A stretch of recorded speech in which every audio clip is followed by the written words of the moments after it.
ನನ್ನ ಜೊತೆಲಿದ್ದಂಥ ಅಧಿಕಾರಿಗಳು ಕೂಡ ಭಾಳ ಇದು ಮಾಡ್ಕೊಂಡ್ರೆ ಆಯಿತು ಹೋಗಲಿ ಆ ಮಗು ಕೊಡಲಿಕ್ಕೆ ಮನೆಯಲ್ಲಿ ಮಾಡಿಟ್ಟಿದ್ದೀಯಾ ಇಲ್ಲರಿ ಸರ್ ಮತ್ತು ಅಲ್ಲೆಲ್ಲ ತಿರಿದು ತಿನ್ನಿಸ್ಬಿಟ್ಟು ಆಗ ನಾನು ನಮ್ಮ ಅಧಿಕಾರಿಗಳಿಗೆ ಹೇಳಿದೆ, ನೋಡಿರಿ ಯಾವುದಾದ್ರೂ ಮಾನವಂತ ಸರ್ಕಾರಕ್ಕೆ, ಹೃದಯವಂತ ಸರ್ಕಾರಕ್ಕೆ, ಕಣ್ಣು ಮೂಗು ಎಲ್ಲ ಇದ್ದರೆ ಆ ಸರ್ಕಾರಕ್ಕೆ ಈ ಮಕ್ಕಳಿಗೆ ಮಧ್ಯಾಹ್ನ ಬಿಸಿ ಊಟ ಪ್ರಾರಂಭ ಮಾಡು. ಎಲ್ಲ ಅಧಿಕಾರಿಗಳು ಪಾಪ ಭಾಳ ಸಪೋರ್ಟ್ ಮಾಡಿದ್ರು ಅವತ್ತಿನ ದಿವಸ. ಹಾಗೆ ಬಿಸಿ ಊಟ ಪ್ರಾರಂಭ ಮಾಡಿದ್ರು.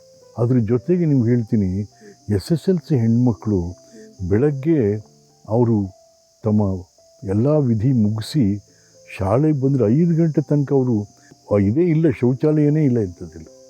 ಪಾಪ ಇದನ್ನು ನೋಡಿದು ಒಂದು ಸರ್ತಿ ನಮ್ಮ ಆ ಲೇಡಿ ಟೀಚರ್ಸ್ ಹೇಳಿ, ಸರ್ ಈ ಹೆಣ್ಮಕ್ಳು ಬೇರೆ ಬೇರೆ ರೋಗಕ್ಕೆ ತುತ್ತಾಗ್ತಾ ಇದ್ದಾವೆ, ಅದನ್ನು ತಡೆ ಹಿಡಿದು ಇದನ್ನು ಏನಾದರೂ ಆವಾಗ ನಾವು ಯುನಿಸೆಫಿಂದ ದುಡ್ಡು ತೊಗೊಂಬಂದೆ, ಯುನೈಟೆಡ್ ನೇಷನ್ಸ್ ಇಂಟರ್ನಲ್ ಚಿಲ್ಡ್ರನ್ ವೆಲ್ಫೇರಿಂದ ತೊಗೊಂಬಂದು ಒಟ್ಟಿಗೆ 42,000 ಸರ್ಕಾರಿ ಶಾಲೆಗಳಿಗೆ ಏಕ್ದಮ್ ಕಾಂಪೌಂಡ್ ಹಾಕಿ ಕುಡಿಯೋ ನೀರು ಕೊಟ್ಟು ಶೌಚಾಲಯ ಕೊಟ್ಟರು ಅವತ್ತೊಂದು ದಿವಸ.